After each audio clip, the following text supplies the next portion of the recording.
It is a horrific crime where victims are getting younger and the abusers are becoming more violent. Law enforcement officials say 80% of the pornographic images confiscated in Maine involve young children. The majority will never be rescued. Some of these officers are volunteering their time to try to save these children with the help of high school seniors.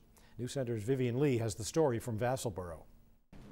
18-year-old Isabel Lang has wanted to be a police officer since she was 6 years old.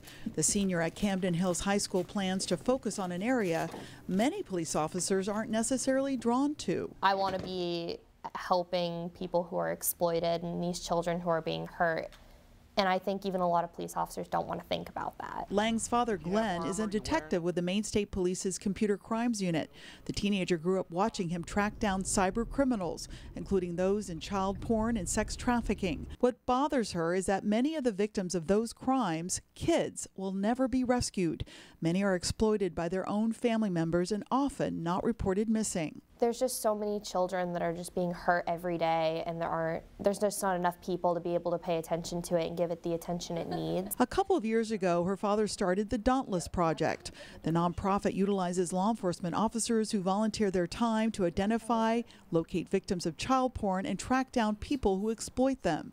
Recently, Lang asked her father if she could help run the nonprofit along with Don Ego, a computer forensic analyst with the Computer Crimes Unit. They may recognize something in the picture that I may not recognize. Ego is looking for an extra set of eyes from folks with life experiences, different backgrounds, and professions.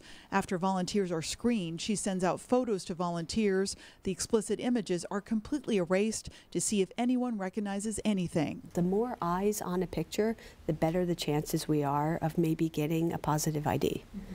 So it's critical that we get people involved. Now, the partnership between the Computer Crimes Unit and the Dauntless Project has resulted in the rescuing of more than 24 exploited children across the U.S. and Canada.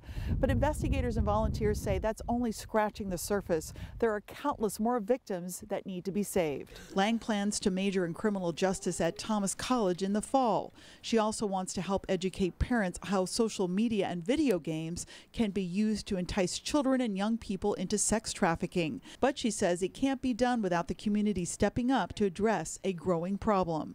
In Vassalboro, Vivian Lee, News Center, Maine.